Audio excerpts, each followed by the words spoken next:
Hello everyone, myself Amir Malik, working as an assistant professor at HIMT College of Pharmacy. Welcome to our new video. आज की video से हम organic chemistry की एक new series start करने जा रहे हैं, जिसमें हम B pharmacy second semester pharmaceutical organic chemistry 1 के सिलेबस के अकॉर्डिंग चीज़ें डिस्कस करेंगे। अगर आप एक बी फार्म सेकेंड सेमेस्टर के स्टूडेंट हैं या आप ऑर्गेनिक केमिस्ट्री सीखना चाहते हैं तो आप इस वीडियो को ज़रूर देखें। एंड अगर आपको ये वीडियो वैल्यूएबल लगती है तो इस वीडियो को आप अपने क्लासमेट्स, फ्रेंड्स या जो भी नीडी पर्सन है उनके साथ ज़रूर शेयर करें। आज की वीडियो में हम क्या क्या चीज़ें डिस्कस करने वाले हैं उसका एक बार हम ओवरव्यू देखते हैं। आज की वीडियो में हम डिस्कस करेंगे history and uses of chemistry from past to present. Then हम डिस्कस करेंगे डिस्कवरी ऑफ ऑर्गेनिक केमिस्ट्री के बारे में। And in last we discuss करेंगे definition of organic chemistry. Video को स्टार्ट करते हैं एंड हम बात करते हैं history and uses of chemistry from past to present. अगर हम इस टॉपिक की बात करें तो ये टॉपिक ना ही आपके सिलेबस के अंदर है, ना ही आपके फाइनल एग्ज़ाम के अंदर इस टॉपिक से कोई क्वेश्चन पूछा जाना है। बट फिर भी मैंने इस टॉपिक को आज की वीडियो में रखा है बिकॉज़ अगर हमें किसी भी सब्जेक्ट को अच्छे से समझना है तो हमें उसकी इम्पोर्टेंस को समझना पड़ेगा, उसके यूजेस को समझना पड़ेगा। एंड अगर हम केमिस्ट्री की बात करें तो केमिस्ट्री एक ऐसा सब्जेक्ट है जो काफ़ी पुराने टाइम से यूज़ होता हुआ आ रहा है। लोग अलग अलग टाइम पीरियड में केमिस्ट्री को अलग अलग तरीके से इस्तेमाल करते हुए आए हैं। एंड इन्हीं चीज़ों को हम डिस्कस करेंगे history and uses of chemistry from past to present के अंदर। सबसे पहले हम बात करते हैं हिस्ट्री की। एंशिएंट टाइम से, एंशिएंट टाइम या इसको हम बोल सकते हैं प्राचीन काल, प्राचीन काल के लोग या एंशिएंट टाइम के लोग जो हैं वो भी केमिस्ट्री का इस्तेमाल करते थे। अगर हम बात करें तो आज भी अगर हम पुरानी गुफाओं के अंदर जाएं या बहुत पुरानी चीज़ें जो भी डिस्कवर करी जा रही हैं तो वहाँ पे हम देखते हैं कि अलग अलग तरीके की पेंटिंग्स हमें देखने को मिलती हैं। एंड ये पेंटिंग्स में अलग अलग कलर करे हुए होते हैं। एंड अगर हम बात करें केमिस्ट्री के पर्सपेक्टिव से तो ये कलर हमारे एक टाइप के केमिकल्स होते हैं। अब ये कलर्स या ये केमिकल कलर्स हमारे एंशिएंट टाइम से यूज़ हो रहे हैं और आज के भी टाइम पे हम इन केमिकल कलर्स को यूज़ कर रहे हैं पेंटिंग करने के लिए, अपने घर में पेंट करने के लिए, अलग अलग चीज़ों को पेंट करने के लिए, कपड़ों को डाई करने के लिए, बालों में कलर करने के लिए। तो हम ये देख पा रहे हैं कि ये केमिकल्स एंशिएंट टाइम में बहुत पुराने समय से यूज़ होते हुए आ रहे हैं एंड आज के टाइम पे भी हम इन केमिकल्स का इस्तेमाल कर रहे हैं। ठीक है, तो इसी तरीके से एक तो हमारा जो कलर्स वगैरह हो गए, जो कलर्स हो गए, देन हम बात करें मेटल्स की। पुराने ज़माने के लोग मेटल्स को अलग अलग चीज़ों में इस्तेमाल करते थे। अगर हम बात करें मेटल्स की या धातुओं की तो पहले के ज़माने के लोग मेटल्स को, अगर हम बात करें कलर्स की तो कलर्स पेंटिंग वगैरह में या चीज़ों को डाई करने में यूज़ होता था।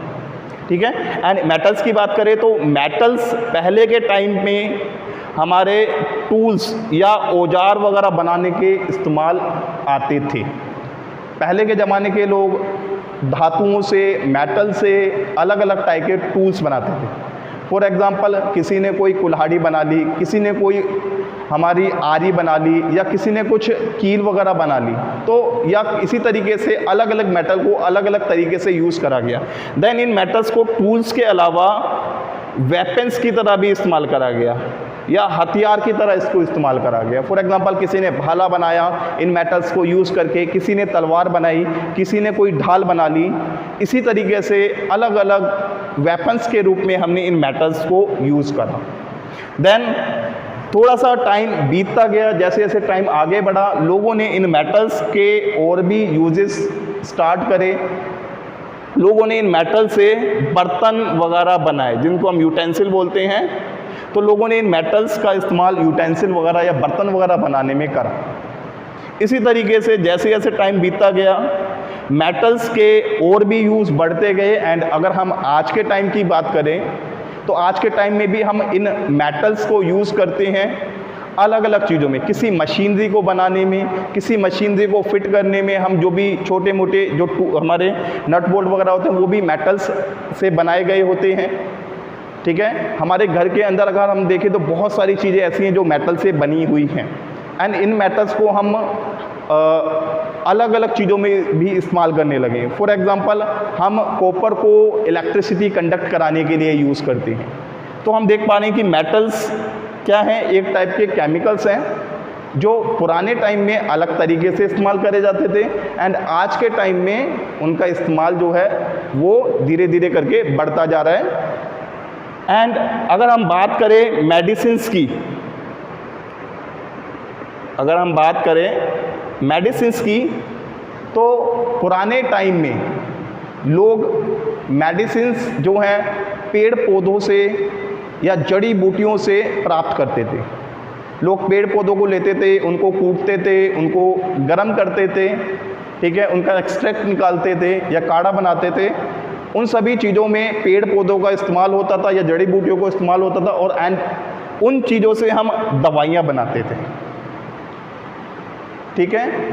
एंड अगर हम आज के टाइम की भी बात करें तो आज के टाइम पे भी हम क्या करते हैं, बहुत सारे जो प्लांट्स होते हैं, बहुत सारी जो हर्ब्स होती हैं, हम उनसे हम मेडिसिन बना रहे हैं आज के टाइम में भी एंड पुराने टाइम में भी होता था। एंड अगर इन मेडिसिन्स की बात करें तो ये मेडिसिन्स भी एक टाइप का केमिकल्स है।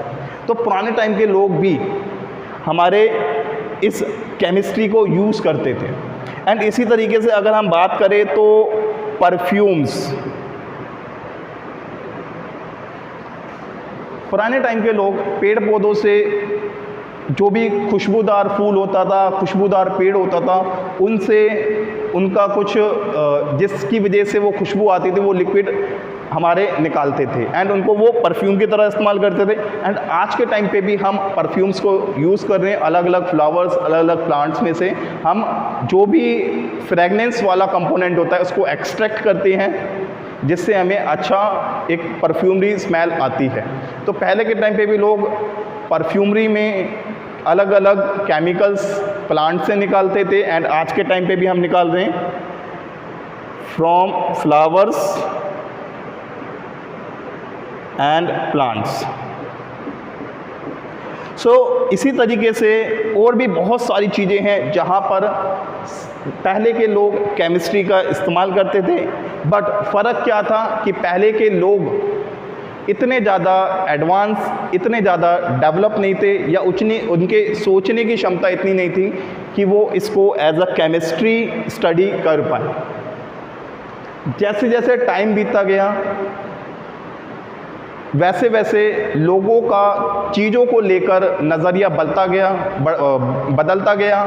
लोग चीज़ों को लेकर क्यूरियस होने लगे, चीज़ों को लेकर सोचने लगे एंड इसी क्यूरियोसिटी ने जन्म दिया केमिस्ट्री को। धीरे धीरे जैसे जैसे टाइम बीता गया लोगों ने सोचना स्टार्ट करा कि अलग अलग केमिकल अलग अलग तरीके का बिहेवियर शो करती है। सो अगर हम बात करें, इसको रब कर देते हैं।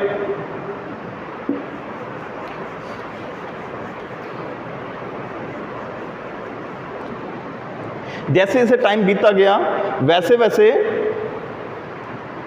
लोगों ने चीज़ों को लेकर सोचना स्टार्ट करा एंड उन्होंने कई सारे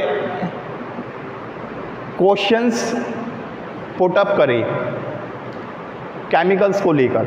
उन्होंने ये देखा कि एक तरीके का कंपाउंड, एक तरीके का केमिकल अलग प्रॉपर्टी शो करता है एंड दूसरा केमिकल अलग प्रॉपर्टी शो करता है। फॉर एग्जांपल उन्होंने ये देखा कि जो केमिकल्स हैं, कंपाउंड्स हैं, मॉलिक्यूल्स हैं वो डिफरेंट स्टेट में प्रेजेंट होते हैं, डिफरेंट स्टेट। फॉर एग्जांपल कोई कंपाउंड, कोई केमिकल लिक्विड स्टेट में उनको मिल रहा है तो दूसरा कंपाउंड जो है वो सॉलिड फॉर्म में मिल रहे हैं। इसी तरीके से कोई और कंपाउंड है वो उनको गैस फॉर्म में अवेलेबल हो रहा है। इसी तरीके से उन्होंने ये देखा कि different compound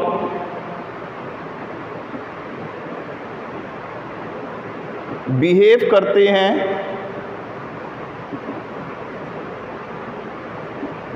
differently in different environmental conditions. लोगों ने ये भी ऑब्जर्व करा कि अलग अलग केमिकल अलग अलग एनवायरनमेंट के अंदर अलग अलग बिहेवियर शो करते हैं। कोई चीज़ अगर कम टेम्परेचर पे सॉलिड है तो अगर टेम्परेचर बढ़ा दिया जाए तो वो लिक्विड हो जाती है। अगर कोई चीज़ कम टेम्परेचर पे उसका कलर कुछ अलग आ रहा है, जैसे जैसे टेम्परेचर बढ़ाएंगे उस केमिकल का कलर चेंज होता जाएगा। इसी तरीके से लोगों ने ये भी ऑब्जर्व करा कि डिफरेंट केमिकल्स जो हैं या डिफरेंट कंपाउंड्स जो हैं वो रिएक्ट करते हैं डिफरेंटली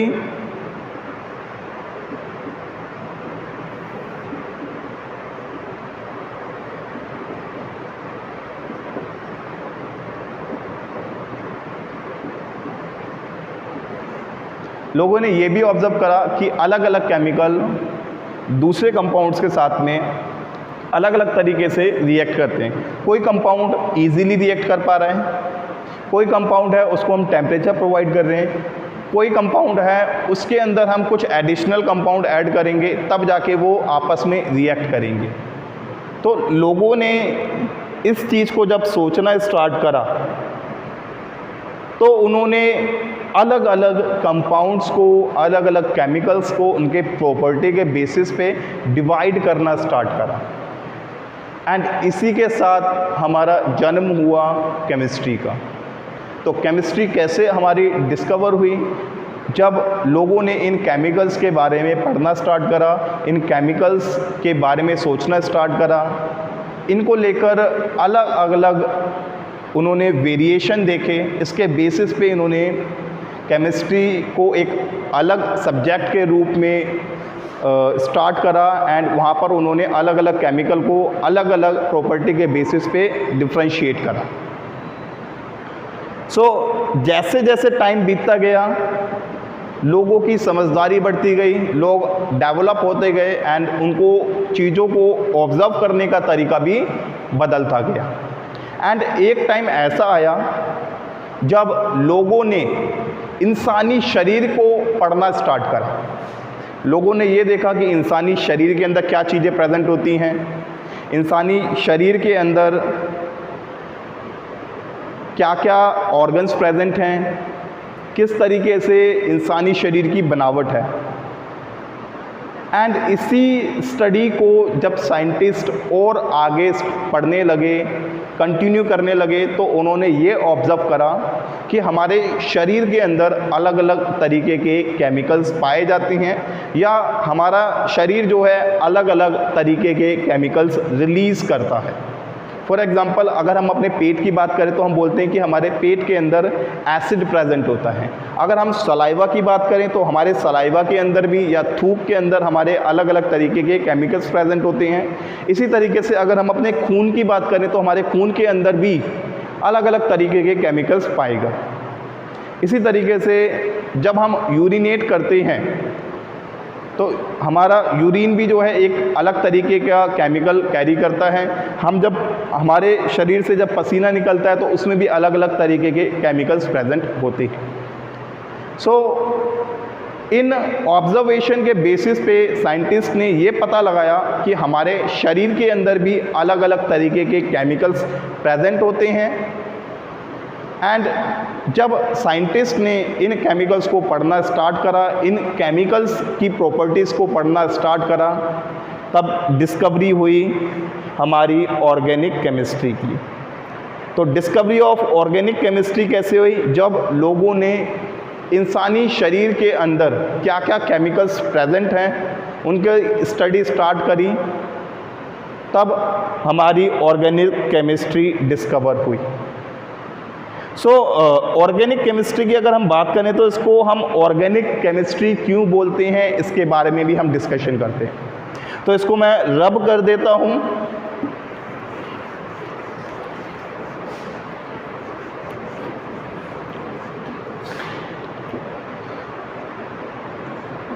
ऑर्गेनिक केमिस्ट्री, हम केमिस्ट्री से तो अवेयर होते हैं। केमिस्ट्री क्या है? Chemistry is a branch of science which deals with the study of properties of chemical and their reaction, and और भी कुछ चीज़ें होती हैं, बट अगर हम मोटा मोटा इसमें देखें तो केमिस्ट्री सिर्फ केमिकल्स की स्टडी के ऊपर बेस्ड होता है। अब ऑर्गेनिक केमिस्ट्री की बात करें तो ऑर्गेनिक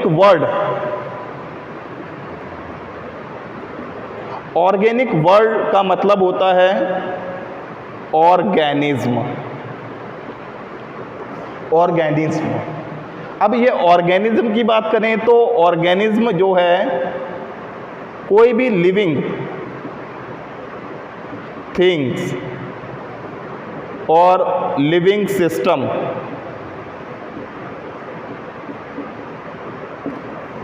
कोई भी जिंदा चीज़ या ऐसी चीज़ जिसके अंदर जीवन है उसको हम ऑर्गेनिज्म कहते हैं। फॉर एग्जांपल अगर हम इंसानी शरीर की बात करें तो हम एक लिविंग सिस्टम है, हम एक लिविंग थिंग है, ठीक है, हमारे शरीर के अंदर जीवन है। इसी तरीके से हम एक ऑर्गेनिज्म हैं। अगर हम अपने आसपास के एनिमल्स की बात करें, डॉग, कैट, रैट या और भी कई सारे हमारे छोटे छोटे ऑर्गेनिज्म हो गए, हमारे मच्छर, मक्खी या छोटे छोटे कीड़े हो गए, उनके अंदर भी जीवन है, वो भी एक लिविंग थिंग है, लिविंग सिस्टम है, तो वो भी किस में आएंगे? हमारे एक ऑर्गेनिज्म की कैटेगरी में आएंगे। इसी तरीके से हमारे आसपास जितने भी पेड़ पौधे हैं, फूल हैं, वो सब हमारे ऑर्गेनिज्म की कैटेगरी में आएंगे। इसी तरीके से बहुत सारे ऐसे माइक्रो ऑर्गेनिज्म भी हैं, छोटे छोटे कीड़े हैं जिसे हम अपनी आँखों से नहीं देख सकते हैं, उनको भी हम ऑर्गेनिज्म कहते हैं, उनको हम माइक्रो ऑर्गेनिज्म कहते हैं, बट ओवरऑल वो ऑर्गेनिज्म की कैटेगरी में आते हैं। अब ऑर्गेनिज्म वर्ड तो हमें समझ में आ गया, जो भी चीज़ जिंदा है, जिसके अंदर जीवन है, वो एक ऑर्गेनिज्म है, ठीक है। अब इस ऑर्गेनिज्म के अंदर जो भी केमिकल्स प्रेजेंट होंगे, फॉर एग्जांपल हम एक ऑर्गेनिज्म है, हमारे शरीर के अंदर जो भी केमिकल्स प्रेजेंट हैं वो ऑर्गेनिक केमिस्ट्री में आएंगे। ऑर्गेनिज्म वर्ड को हमने ऑर्गेनिक फॉर्म में लिखा, या जो ऑर्गेनिक वर्ड है उसका रिलेशन ऑर्गेनिज्म वर्ड से होता है, या ऑर्गेनिक वर्ड ऑर्गेनिज्म को रिप्रेजेंट करता है। तो ऑर्गेनिक केमिस्ट्री की अगर हम डिफ़ाइन की बात करें, अभी इसको मैं वैसे ही डिफ़ाइन कर देता हूँ, ठीक है, या डेफिनेशन पे हम अभी डिस्कस करेंगे कि ऑर्गेनिक केमिस्ट्री को हम डिफ़ाइन कैसे करते हैं एंड किस तरीके से टाइम टू टाइम इस ऑर्गेनिक केमिस्ट्री के अंदर चेंजेस आए। So organic chemistry study of chemicals in which study of chemicals which are obtained from a living system, जो किसी भी लिविंग शरीर से, लिविंग सिस्टम से केमिकल ऑब्टेन्ड हो रहे हैं उनको हम ऑर्गेनिक केमिस्ट्री कहते हैं। उन केमिकल्स की स्टडी करना ऑर्गेनिक केमिस्ट्री कहलाती है। तो ये तो हमने समझा कि ऑर्गेनिक केमिस्ट्री की डिस्कवरी कैसे हुई और क्यों इसका नाम ऑर्गेनिक केमिस्ट्री रखा गया। सो इसको रब कर देते हैं। अब बात करते हैं हम डेफिनेशन के बारे में, डेफिनेशन ऑफ ऑर्गेनिक केमिस्ट्री। अगर मैं बात करूं ऑर्गेनिक केमिस्ट्री की डेफिनेशन के बारे में, तो आज के टाइम में जो हम ऑर्गेनिक केमिस्ट्री की डेफिनेशन यूज़ करते हैं वो पुरानी डेफिनेशन से अलग है। बात है 17th सेंचुरी की, 17वीं शताब्दी में ऑर्गेनिक केमिस्ट्री की डिस्कवरी हुई, जिसमें लोगों ने ये पाया, मैं इसको यहाँ पे मेंशन कर देता हूँ, earlier definition of organic chemistry. 17th century में जब साइंटिस्ट ने ऑर्गेनिक केमिस्ट्री को डिस्कवर करा था, तो उस टाइम के लोगों का ये मानना था कि जो ऑर्गेनिक कंपाउंड्स, अच्छा यहाँ पे एक और टर्म है ऑर्गेनिक कंपाउंड्स, उसको भी मैं डिस्कस कर लेता हूँ। ऑर्गेनिक कंपाउंड्स, ठीक है। ऑर्गेनिक वर्ड हमको क्लियर हो गया, ये ऑर्गेनिज्म को रिलेट करता है या रिप्रेजेंट करता है। अब बात करते हैं हम ऑर्गेनिक केमिस्ट्री। केमिस्ट्री क्या है? इन ऑर्गेनिक केमिकल को स्टडी करना, और यही ऑर्गेनिक केमिकल को हम ऑर्गेनिक कंपाउंड्स कहते हैं। तो मैं यहाँ पे लिख देता हूँ ऑर्गेनिक केमिकल्स। ओके, सो अब पहले के टाइम के लोगों का क्या मानना था जब 17th सेंचुरी में ऑर्गेनिक केमिस्ट्री की डिस्कवरी हुई, कि हमारे शरीर के अंदर जो भी ऑर्गेनिक कंपाउंड्स प्रेजेंट हैं, जो भी ऑर्गेनिक केमिकल्स प्रेजेंट हैं, वो हमें नेचर से मिले हैं। चाहे वो पेड़ पौधों के अंदर हम बात करें, चाहे वो इंसानी शरीर की बात करें, या हम अपने आसपास के एनिमल्स की बात करें, वो नेचर से मिले हैं। एंड हम उन केमिकल्स को लैब के अंदर सिंथेटिकली नहीं बना सकते। तो पहले के लोगों के अकॉर्डिंग ऑर्गेनिक केमिस्ट्री को डिफाइन इस तरीके से करा जाता था, वो ऑर्गेनिक केमिस्ट्री को बोलते थे, it is the study of chemicals which are obtained from living organism और सिस्टम। जो भी केमिकल किसी लिविंग ऑर्गेनिज्म से या किसी लिविंग सिस्टम से ऑब्टेन्ड हुआ है, उसके स्टडी करना ऑर्गेनिक केमिस्ट्री कहलाया जाता था। एंड उस टाइम के लोगों का ये भी बिलीव था,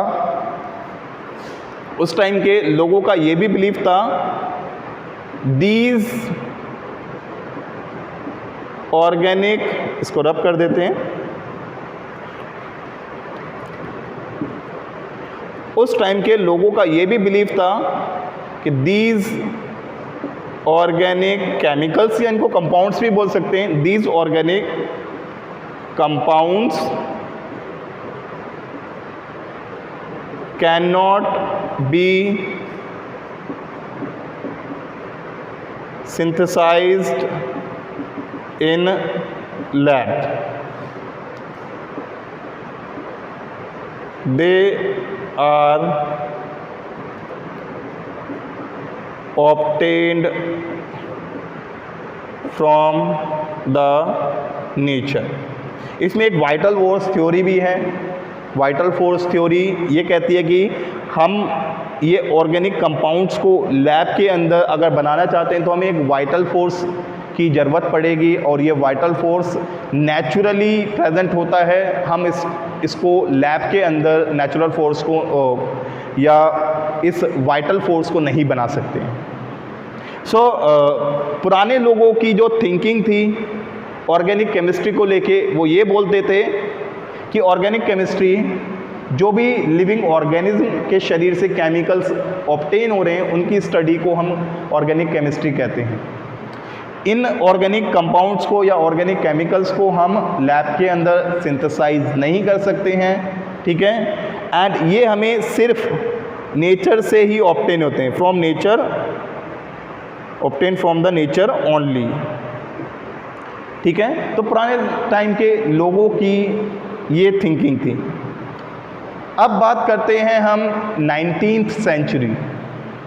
19th सेंचुरी में एक साइंटिस्ट हैं, उन्होंने एक एक्सपेरिमेंट करा लैब के अंदर। एंड ये एक्सपेरिमेंट एक रिवोल्यूशनरी एक्सपेरिमेंट था। इसको रब कर देता हूँ, अगर आप स्क्रीनशॉट लेना चाहते हैं इस चीज़ का स्क्रीनशॉट ले सकते हैं। सो आई थिंक आपने स्क्रीनशॉट ले लिया होगा, मैं इसको रब कर रहा हूँ।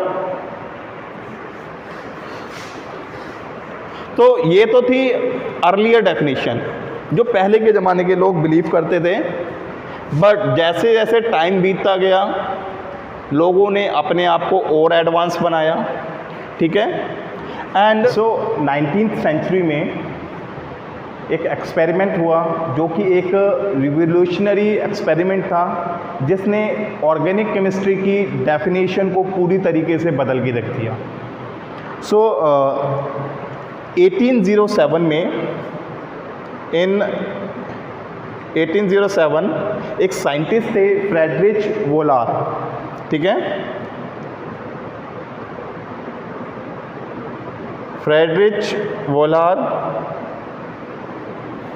इन्होंने लैब के अंदर एक एक्सपेरिमेंट परफॉर्म करा जिसमें इन्होंने एक ऐसा केमिकल लिया, या हम कह सकते हैं इनऑर्गेनिक केमिकल लिया,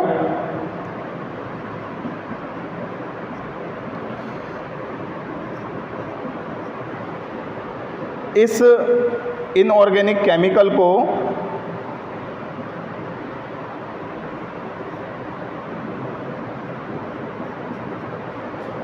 इन्होंने कन्वर्ट कर दिया एक ऑर्गेनिक केमिकल में। इनऑर्गेनिक केमिकल, इन्होंने एक केमिकल लिया जो कि इनऑर्गेनिक था, अमोनियम साइनेट, ऐसा केमिकल जो ऑर्गेनिक नहीं है, ठीक है। और इन्होंने इस इनऑर्गेनिक केमिकल को कन्वर्ट कर दिया एक ऑर्गेनिक केमिकल के अंदर,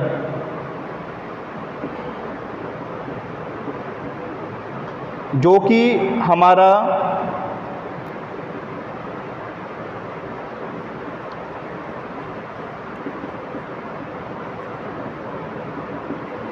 एक ऑर्गेनिक केमिकल है। तो इन 1807 फ्रेडरिच वोलर ने एक एक्सपेरिमेंट परफॉर्म करा जिसमें उन्होंने एक इनऑर्गेनिक केमिकल लिया, अमोनियम साइनेट, एंड इस अमोनियम साइनेट को उन्होंने रिएक्शन परफॉर्म करके कन्वर्ट करा यूरिया के अंदर, जो कि एक ऑर्गेनिक केमिकल है।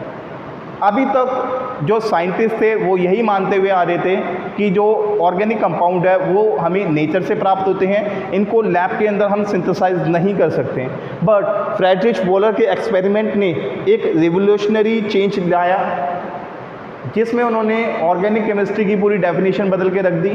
एंड उसके बाद फ्रेडरिच वोलर ने और भी एक्सपेरिमेंट परफॉर्म करे जिसमें उन्होंने कई सारे सिंथेटिक ऑर्गेनिक कंपाउंड्स बनाकर दिखाए। सो फ्रेडरिच वोलर के इस एक्सपेरिमेंट के बाद ऑर्गेनिक केमिस्ट्री की डेफिनेशन पूरी तरीके से चेंज होगी। सो इस रिएक्शन को मैं रब कर रहा हूँ। अच्छा, इन एक्सपेरिमेंट में साइंटिस्ट ने ये भी ऑब्जर्व करा कि जो ऑर्गेनिक कंपाउंड्स थे उनके अंदर कार्बन बहुत ज़्यादा पाया गया। तो इस बेसिस पे साइंटिस्ट ने ऑर्गेनिक केमिस्ट्री को कार्बन के बेसिस पे डिफाइन करा। एंड जो मॉडर्न डेफिनेशन है जो कि हम आज के टाइम पे भी पढ़ रहे हैं, modern definition of organic chemistry जो हम आज के टाइम पे भी पढ़ रहे हैं, उसके अकॉर्डिंग ऑर्गेनिक केमिस्ट्री को हम इस तरीके से डिफाइन करते हैं, it is the study of carbon and it's related compounds. Carbon और उससे बने हुए कंपाउंड को जब हम स्टडी करते हैं तो उसको हम ऑर्गेनिक केमिस्ट्री कहते हैं।